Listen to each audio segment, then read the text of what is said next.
Om Sahanavavatu Sahanau Punuktu Sahaviryam Karavavahai Tejasvinavaditam Astoma Vidvishavai.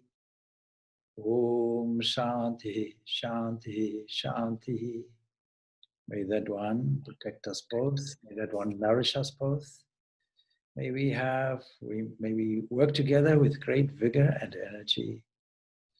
May we be energetic in our studies. May we not unnecessarily disagree with each other. Peace, peace, peace beyond all. So, as usual, we can begin with a question.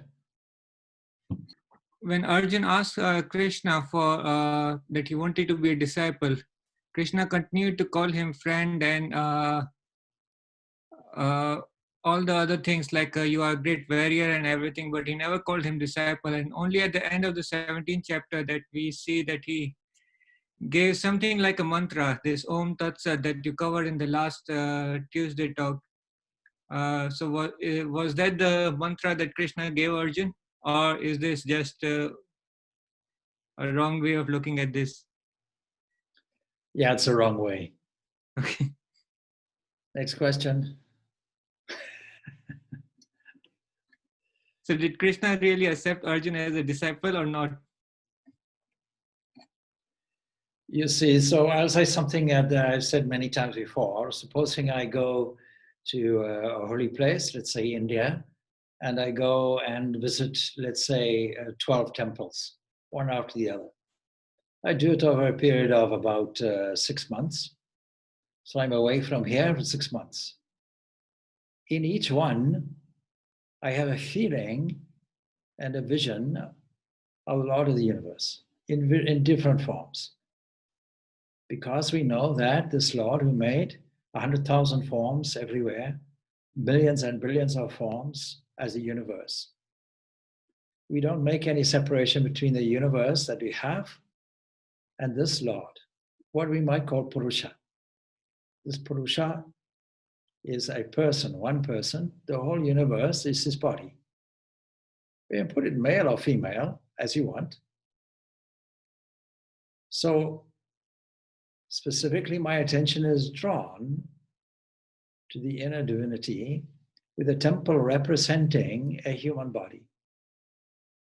So that every other human body I see, I don't see them as an outward, awkward, suffering, opposing entity. I see them only as a temple, just with legs and hands, mobile temples. But if I go and see all these temples in a line, 12 of them, over a period of 6 months, and come back, and you ask me, how many temples did you visit? And I say, I visited 12 temples. I therefore have 12 disciples. We're going to add them to my list. Would that be fair? Would that be reasonable? Would that be accurate? Not at all. If I see God within, what Krishna describes in the 5th chapter as a 9-gated city. 9-gated city means as an indweller inside. Something we don't normally think of or feel. And then I can extend that globally and understand this whole universe is something like that city. It's just the scale of it that is different. If I have that point of view, I won't have an understanding I'm a teacher, you are a disciple. The student might think that, student might feel that. But when the student is ready and more developed, student would also understand. This guru is the Sadguru, something like a reservoir. And what I considered to be my guru, my teacher, was just a conduit. What did Arjuna find? By the 11th chapter of the Bhagavad Gita, he finds that this friend that he played with, that he joked with, that he was very casual with, was actually a cosmic form. And see, he apologizes. Oh my goodness, I didn't realize. Here's the person that I grew up with. Here's the person I joked and played with. Here's the person I dealt with very, very casually. Now he's rescuing me as a friend. Isn't God our friend? And what is the difference between God and Guru? None. Your dearest friend is that entity that says, my dear, why don't you open your eyes and see things from a different point of view? And that point of view will give you such an opening of your own self, an opening of your own vision, that you will access your inherent birthright, namely your own inherent freedom. Isn't that your best friend? Is there any love that can compare with that? So Krishna never ever thinks of Arjuna as a disciple. And with his cosmic vision, will never ever see Arjuna as anything separate from him. Repeatedly, stanza after stanza after stanza will tell you of this equal vision. And he's trying to get Arjuna, for convenience sake, posed in this drama as a separate entity, to understand this unity of existence. So when we ask these questions, of course, we are thinking in terms of a fractionated point of view, some individuality. Because all of our relation between this world is to do with solar time. It's fortunate that we have it. Solar time and the sense of occupied space. Without these two things, we can't practically operate in a world. But we shouldn't always think like this. We should have the freedom, knowing the principle based in scripture. And scripture tells us of what we should do and what we shouldn't do. Knowing that, we at least have a few seconds attention span. A few seconds available to us where we can insert something of our own free choice and change the direction. When we do that repeatedly, in a rehearsed way, then the whole internal aspect of the mind changes. So the whole of the Bhagavad Gita is geared at a psychology that aims to change Arjuna's thinking from something like a poor me, a victim, a persecution complex, some entity that has within it, from the Arjuna's point of view, a nobility, but really from a divine point of view, amounts to cowardice. Vivekananda said, to meditate on the lion's heart. He used that phrase. In today's thought, I also used it. A lion's heart. If you know the nature of the universe, there's nothing to fear, nothing to be rescued. Can't rescue something which is already there. See, that lion story is there, a beautiful lion story that is told. A pregnant lioness gives birth to a cub and dies as a result. And the cub happens to be in the vicinity of sheep, and the sheep bring the lion cub up as one of their own.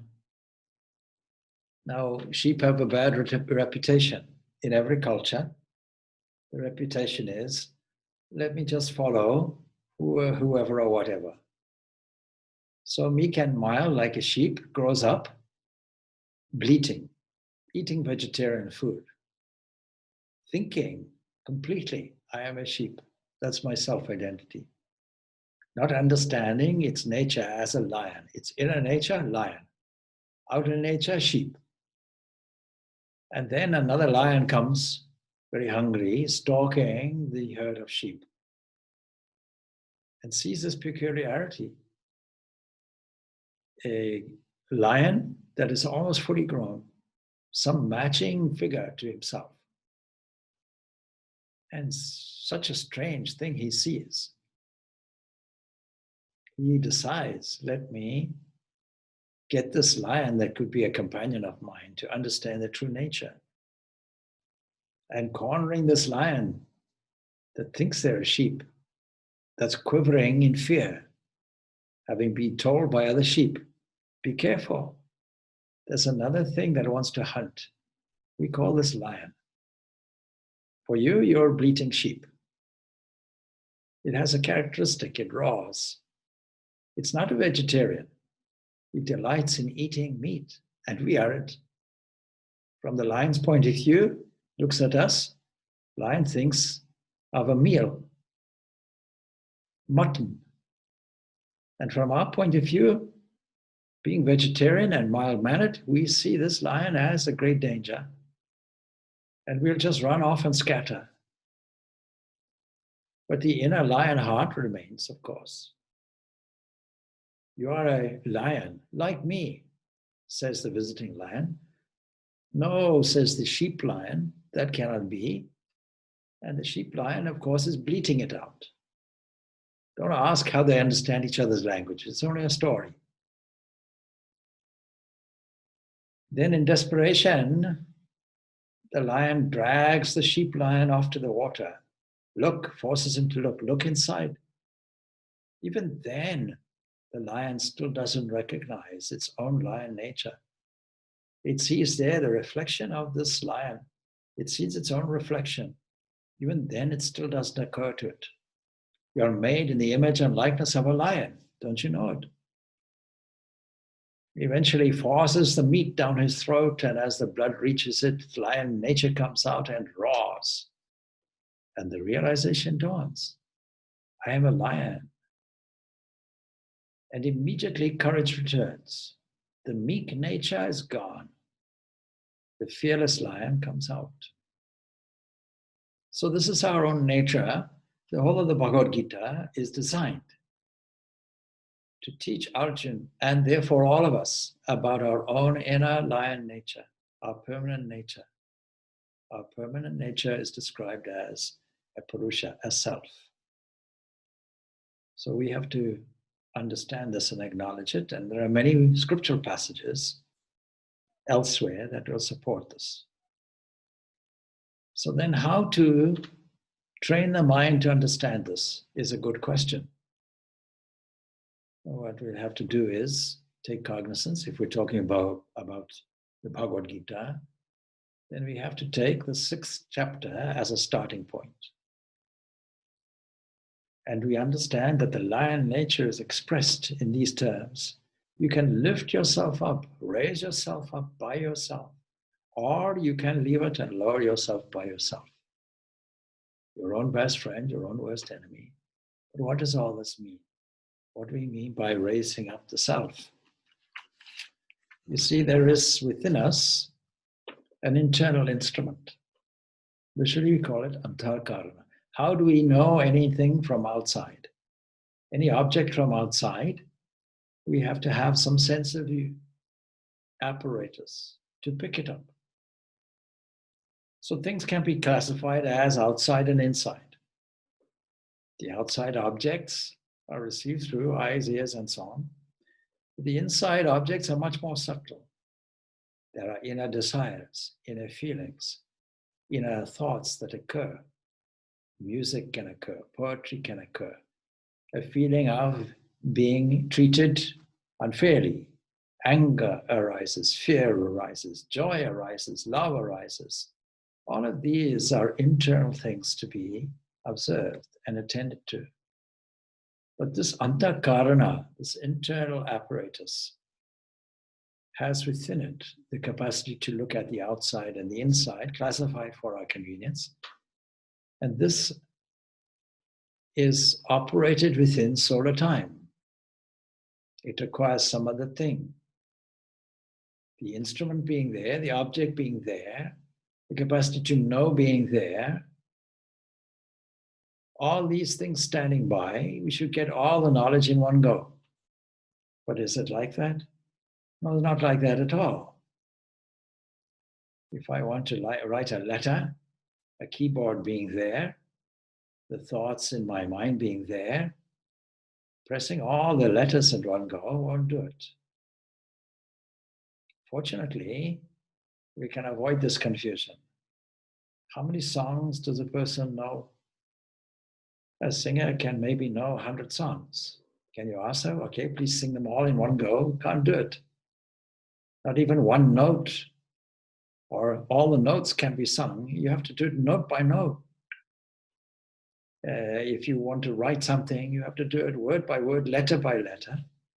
So fortunately, we have this opportunity of solar time to use. Solar time tells us that there's at least a small gap, and we can choose to put something in that gap. This is the meaning behind raise yourself or lower yourself. Behind this internal instrument is a very sensitive thing. You can call it attention. We have some example for that. The motor car operates on the basis of pistons. There's 4 pistons. They don't operate in sequence, 1, 2, 3, 4. They operate 1, 4, 2, 3. What makes them work in this way? Attached to this is a rotor arm, something that rotates, a cam that lifts up the piston. It operates by a very sensitive finger, something called a distributor. It catches each piston so that instead of having a sequence of 1, 2, 3, 4, we have 1, 4, 2, 3. In this way, the whole thing operates and the gas gets engaged at the head of the piston and we move off. So in this way, our attention is able to be something like a sensitive finger, an exploratory tool that is able to use this internal instrument for our knowledge. Knowledge being there, the object of knowledge being there, it should all come at once. No, fortunately, we have solar time. Solar time because time on Mars is different. Then all of this operates by remote control. At the moment, NASA is looking at, or somebody anyway is looking at, not only putting a robot that we've done on Mars to explore for the existence of water-based life, something like bacteria or microorganisms, but it wants to fly a drone, something like a helicopter in the Mars environment. There are many challenges there. It's not that there's a little man or woman in there flying around. They're able to do this by remote control.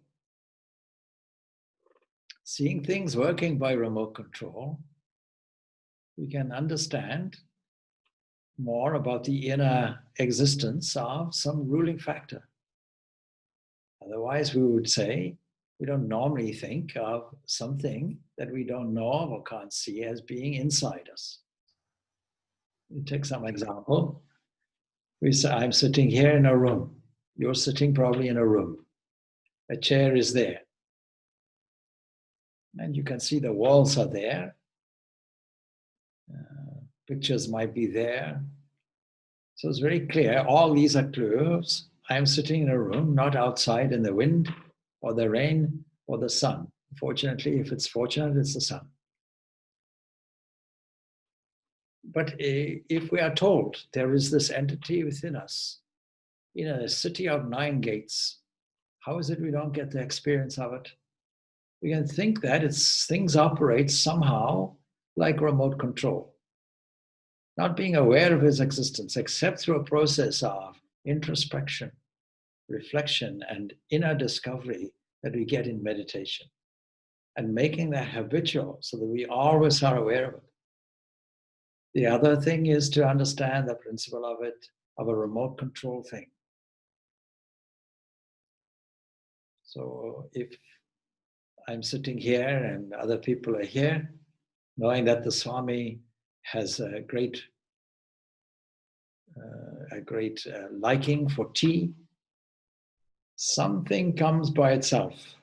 As I sit on the chair, something moves, something like a robot. A moving tray with the wheels and lands just in front of me. And then something opens up and a kettle comes up, teacup comes up. The kettle has boiled water and it pours, tea is added. A little honey maybe is added. And then maybe just for good measure on a saucer, some biscuit is put, all for good measure. I'd be curious to know what has activated this. Surely there is a mechanism underneath the chair. When I sit on it, it activates something, some radio broadcast allows this to come to me, and it is programmed to do something, and then goes off. I won't think if there's a machine like that the intelligence is in the machine. It'll be elsewhere. In this same way, this is an explained machine that we call body-mind, and works by remote control. Some entity sitting in there enables it to happen. It isn't that, it is mysteriously operating like a lumbering robot, an expression that an atheist such as Richard Dawkins supplies. No, some sensitive areas there that enables it. So we take advantage of this remote control aspect and the fact that Scripture tells us about things we can do and things we cannot do. Knowing that, at least anybody's attention can be caught, at least for a few seconds.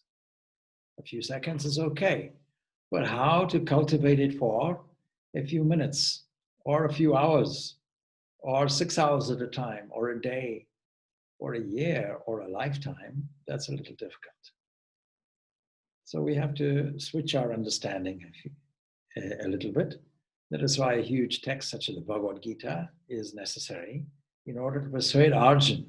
Please, you have to change your thinking. You have to look at things as I look at them, says Krishna. And we can all look at things in that same way. If it wasn't like that, Krishna's wasting his breath. So this whole Bhagavad Gita, celestial song, is not about a teacher or student. It's about releasing us from a certain attitude. It's not in the object of anything. There's a story in scripture about two characters, Maitra and Chaitra. They are two friends. They have one girlfriend. And she is tactful.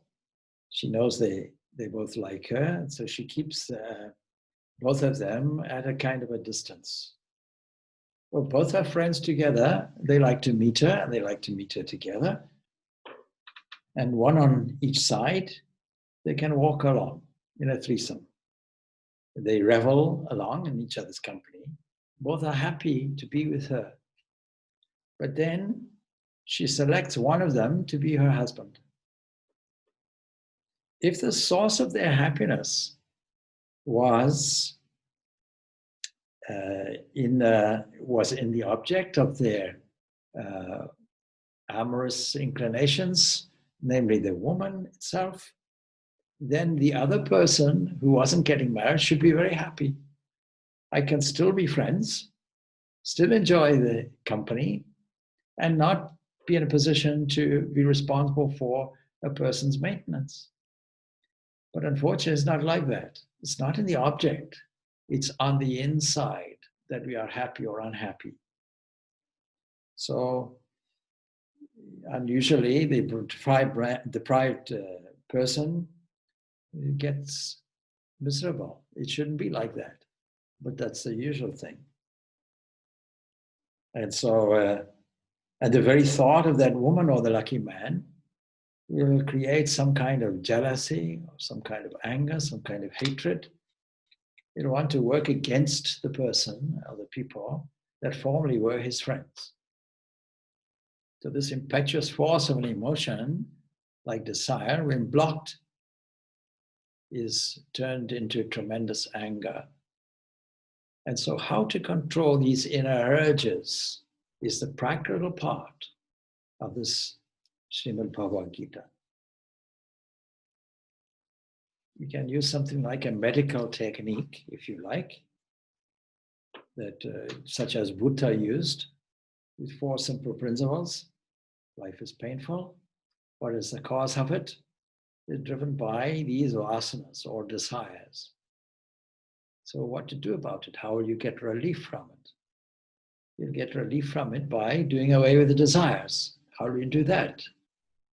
And do away with the desires by seeing only a oneness there. If you see only a oneness there, something that is verifiable by yourself, something that is always there, something that is indicated by scripture, then you use this medical term, and you can get to a point where there's no desire. Buddha used the term nirvana. Bhagavad Gita also uses the term, says Brahma nirvana. It puts a positive thing on it. And it's shown here, is also shown actually in 3 consecutive passages in this Bhagavad Gita. He who attains the bliss, who has his joy within, not dependent on external things, because of the very fact of living is a natural fountain of joy, which is irrepressible, an inexhaustible fountain just bubbling up within for no particular reason. Whoso has this light within and is passing within, that yogi attains nirvana. So there you see the Gita says in chapter 5 and verse 25, it says, the sages, that is those people who have a different point of view from the normal point of view, they attain Brahman's bliss, they whose sins have been destroyed and doubts removed. So it requires not only scriptural guidance and guidance from a friend. We won't call it a teacher. If you want, you can call it a teacher, but that's your point of view. It's not Krishna's point of view. Never was, never is, never will be. Krishna is the Lord of the universe. And from a teacher's point of view, see how Ramakrishna didn't like this term, teacher, guru, any of these terms, doesn't like it. Because what that person is seeing is only your own divinity, full divinity, nothing short of it. And to remove the doubts, activity has to be on your side too. The grace of God alone won't do it. The grace of God gave you sufficient capacity in body and mind to do it with this gift of this probe called attention and this internal apparatus called antakarana. And with that you move along. False understanding and behavior are checked by right understanding and conduct. What will self-control people do? Exactly as God will do. And that is shine upon everybody alike, bless everybody alike, intent on the welfare of all beings. That means we have to shift our position a little bit. Instead of saying, I'm a sinner, I'm weak, I have to be rescued, I have to follow a religion that says something requires adjustment and correction. Getting away from that kindergarten attitude and say, my fullness is here and now. All I have to do is tune my attention into it, increase these second by second by second to a few minutes, beyond that to a few hours, beyond that a few days, beyond that a month, beyond that a year, beyond that a lifetime. Try and do that until it becomes a habitual process, my second nature. And then what will happen? A blessing attitude. That's all that happens. An opening which allows the ego to be an open channel for divine grace to flow equally everywhere and make a transformation. Don't call it a guru. From a beginner's point of view, you might think like this. But you see, all these various structures and all these various helps and aids, such as scripture, such as incarnations, teachers, such as rituals, such as ceremonies, such as moral guidelines. These are all just building a scaffolding until no scaffolding is required. And when the scaffolding goes, you see, only one building is there. So sarva bhuta hite rataha, if intent on the welfare of all beings is the Bhagavad Gita's language, if the characteristic ego's claims are dropped intelligently, along with any relationship like that, All life energy will go for the welfare of everybody. That will be the difference. And without discrimination, like sunshine or rainfall upon good or bad alike, there'll be no distinction in this way at all. All nature's forces are exactly the same. So even if I am a confirmed murderer, which I assure you I'm not, destined to be hanged tomorrow at 4 o'clock, at 3:59, still my nails grow, my hair grows, my food will still be digested, and my heart will still be pumping blood. All of these operations will go on. The cells will still operate on an absorption and emission principle. So why is God so particular to get everything so precise? That's a question that is good to ask. He could say, this fellow is going to be hanged. Let's stop everything. And not bother to digest the food. Yeah, before a person is hanged, a last meal is offered. I've never seen the point of it. It's not like the person is going to survive beyond their hanging. We hook on to these customs, thinking that a person will have a last delight. What's the point? Should have an inner delight is much better. So no stoppage like that is given, but right up to the last one for different functions. It's by some mistake or chance, the person is only suffocated and not hanged, and they're not allowed to hang him a second time as a law, as a law.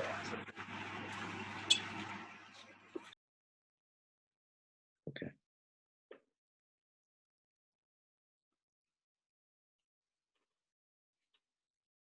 God's will works on everybody. That's the point.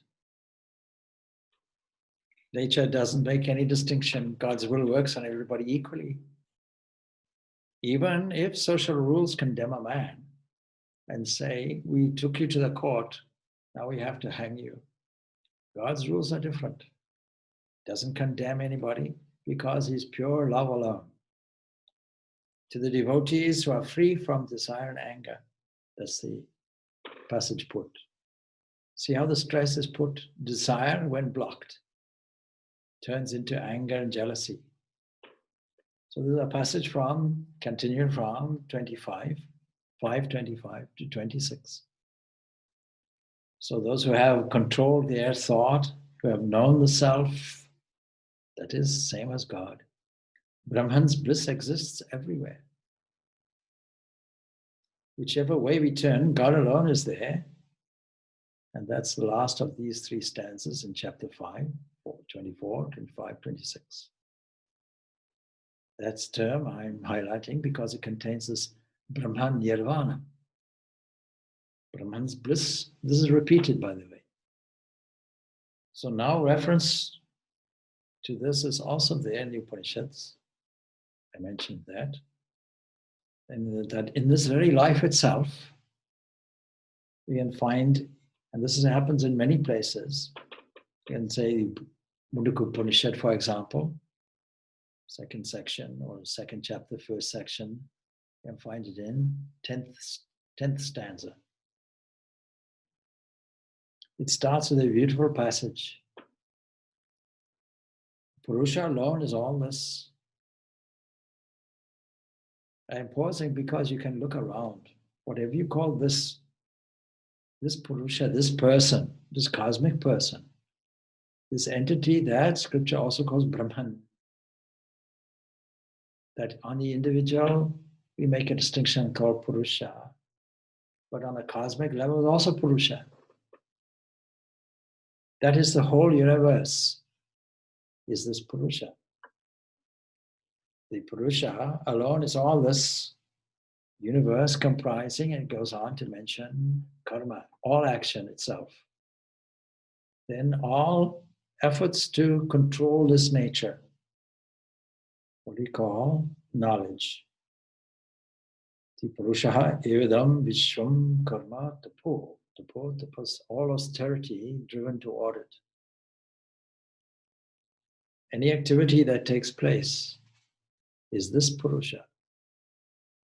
Any activity from religious rituals to any other form of service, that's God in action. You have to register it to God. Instead of thinking that God is outside, instead of thinking, I am here, when will God come to me? When will God be revealed to me? When will my Guru come? Instead of thinking in this way, understand, already here. The knowledge that you get is also God. This is God in action. As a result of karma, something comes. God expresses himself as knowledge and also as activity. They are kind of pancakes made with God's grace. We should make these pancakes ourselves. Don't ask, what should I do to get God's grace? Or get the grace from a guru. Don't ask, what will I do to get this later? When you have it now, you can tap into it. Why? Because you have this capacity for attention, this delicate instrument, or this delicate finger that can move from one thing to another. And when it moves on one thing, it blocks out everything else. So when you move it in one direction, you destroy all the distractions for that moment. Don't ask, therefore, what should you do to get this? Most teachers teach that because a student's mind is incapable of understanding deeper principles. You'll get it in the future. But you see, all the scripture designed to take you from that position to increasingly subtler, higher positions. So the student thinks that, for example, being a sinner or a weak, this is Arjuna's case in the beginning, he should meditate now, and after this petition asking that is contained within the meditation, he reaches God. This meditation will get me God. So you do something now, make an application now, by return post you'll get God. And preferably by express delivery. Give an extra charge in there. And then by doing that, he'll get the grace necessary. There's one big mistake in meditation, to think that the reward for it will be something, or you'll get something from it. If you have any level of expectation from meditation, it is no longer meditation, it is now replaced by anxiety, a future orientation to get something. If you enjoy somebody's company, you don't ask the question, where am I coming for tea? We're sitting for tea and we're enjoying tea. Don't ask, when will the Swami come for tea? It's a meaningless question. Swami is already there. Didn't you see him? No, I was looking somewhere else. Looking for the Swami and the road on which he might walk toward me, I missed the fact that he's actually sitting here. So God's grace is flowing already. What you call your thought is really God's grace, appearing here and now. That grace is called meditation. It's expressing itself as your meditation. So all of this unfolding to Arjuna is expressing this. You're looking for God. But I'm Krishna. Didn't you see it?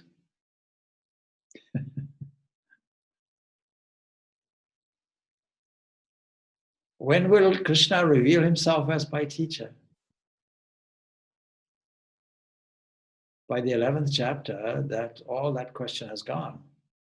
Because by the 11th chapter, Krishna is revealed completely. Oh Lord, you're there.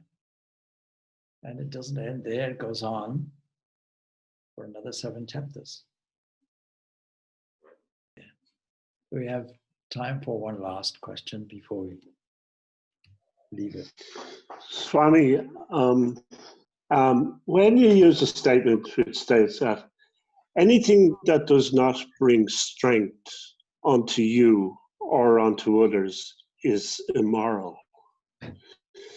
Could you just explain that in a practical sense? And also, if something brings strength onto you, is it possible that it weakens others? You know, in a immoral, so in a practical sort of manner. Yes, okay. So the whole of this discourse on Bhagavad Gita is centered around strength. And in fact, the whole of the Upanishads is centered around the same strength, to be strong. But of course, strength in the hands of a tyrant means that you want yourself to be strong and exercise your strength and dominance, because in contrast to that, somebody else is weak. And you're using that weakness in order to assert your own egoism. This egoistic activity, of course, is itself as a result of weakness. So that's the point. When we use this criteria of strength in order to define a criteria that is used for morality, Swami Vivekananda is saying the greatest strength for all inclusively. And I often use the example of a drug addict, because one of the difficulties that are present in urban Ireland or urban Dublin will be this question of drug addiction, heroin injection. If we were to use a golden rule that we should do unto others as they should do unto us. I pointed this out, by the way. There was a wonderful series of talks that the Church of Ireland invited various representatives of religions to conduct every Sunday at Trinity College in their chapel. And it was all themed around the golden rule, which basically for all religions says something or some variation of do unto others as they would have done, do unto you. But the variation that is there in the Mahabharata has a very important subtle difference. Not do unto others, but don't do anything unto others that would cause pain unto you. See, that introduction of the word pain is very, very important. So now, supposing I'm a drug addict and I like injecting myself with heroin, and I'm applying the golden rule, which some people interpret, by the way, as he who has the gold makes the rules. But if I want you to do what I want, what gives me pleasure, I want you also to be my heroin addict companion. Please inject yourself also. So that doesn't make much moral sense. We have to introduce the idea of pain, painlessness, weakness, and strength. Now, is the fact that the heroin addict is enjoying heroin, is this a moral dilemma? Is it right? Is it wrong? Well, on this basis of criteria, does it weaken the person? Yes, physically. Does it weaken the person mentally? Yes. Does it weaken me, who am not a drug addict and not injecting heroin? Yes, because it weakens society as a whole. Tax money has to go to support this. Rehabilitation programs have to go to support it. Tourism industry suffers. You know, in Dublin, there's this big Viking splash tour. And some tourists and so on and so forth, they went along with it. And they said, the person who was giving the conducted tour said, you need to shout at people like Vikings, except in this area, because drug addicts are there, and they'll start throwing needles at you. So it's weakening the tourist industry as well. All around its weakness. Special rehabilitation programs have to be there. Housing programs have to be there in place. Psychological counseling has to be in place. There are a number of ramifications to this. And we hear so often, I can do what I like, it's my body. Who says it's your body? It belongs, at least if you don't believe in God, it belongs to the whole of society is involved. Antisocial behavior is what they call it. So this question was raised in connection with the controversial abortion laws, an abortion that was conducted in Galway. A famous case was there, and created then the whole investigation into the morality of abortion to the point of changing the law in Ireland. So the question is it weakening or strengthening? All inclusively. With the generosity of spirit, you make this criteria and you make this judgment. Does it weaken physically, psychologically, emotionally, socially? Is it good for society as a whole? So sometimes we come across moral dilemmas, and the scriptures or the codes of ethics or the law does not give us any plain or straight indication on this.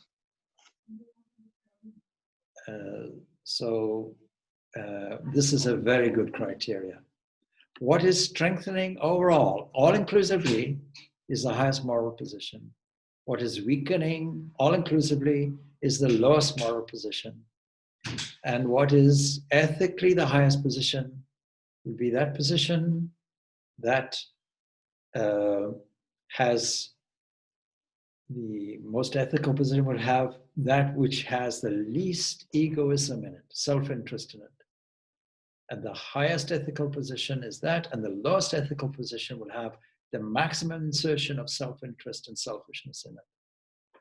So I think these are very, very good definitions and criteria for morals and ethics. This is applied by scripture, emphasized by Swami Vivekananda in this way. If I become more powerful, you see, theoretically, if you read Swami Vivekananda's commentary on Patanjali Yoga Sutras contained in Raja Yoga, somebody who is able to control all energy, it's called pranayama. Somebody who has mastery over all energy will become literally all powerful. But where does morality come into this? There's a whole chapter on siddhis, powers. If you go do samyam, it's called, samyam on one thing, you can do all kinds of extraordinary things. And if you control the whole of the world's energy, whole of energy available, you can be extremely powerful, a very powerful yogi. But if there's no morality involved in it, if you don't know these moral principles, if you have only self-centeredness, then you'll use it as a tyrant. And history is replete with these. You find Ravana is like that.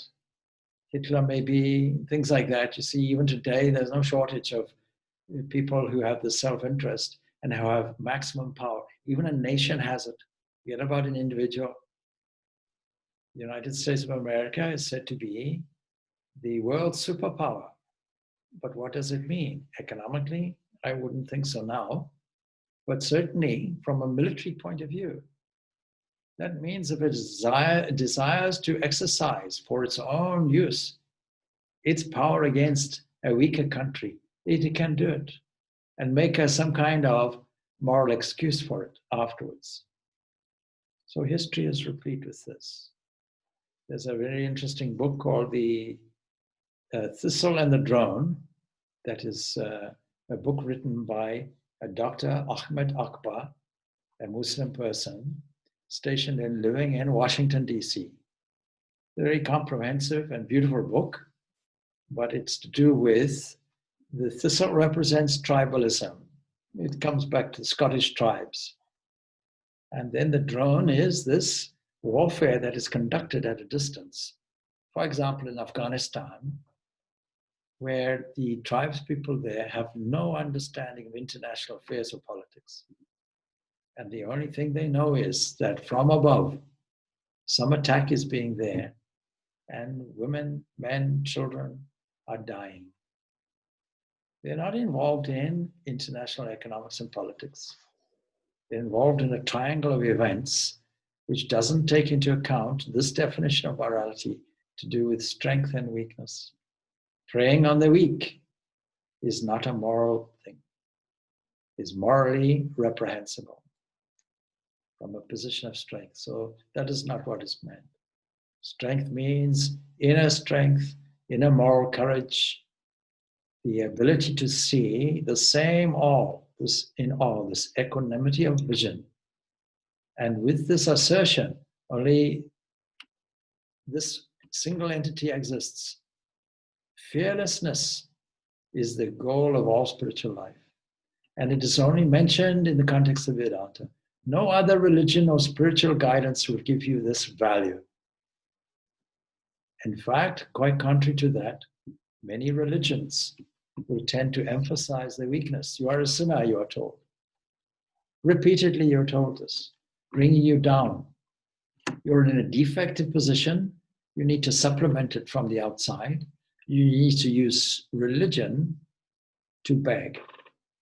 Vedanta takes away this begging, says, don't beg, assert your own strength. Thou art that, Tattvamasi. In terms of this Om Tat Sat, something I didn't address with the original question, this is not meant to be Arjun's mantra.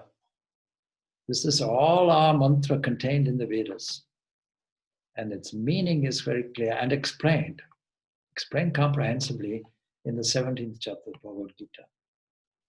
So this Om is there, that is repeated with meaning. Repeating Om with meaning, repeating a mantra with meaning. But this Om Tat Sat summarizes this position of totality, spirituality, and strength.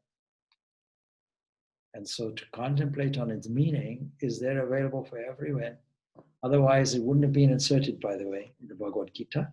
It would be in Arjun's private mantra. I'm your guru, here's your mantra. So this is not what is meant there. We have to be careful not to misread. The Bhagavad Gita is public property for all time, for all generations. And this wonderful Om Tat Sat is there. And to study its meaning, of course, is uplifting for the human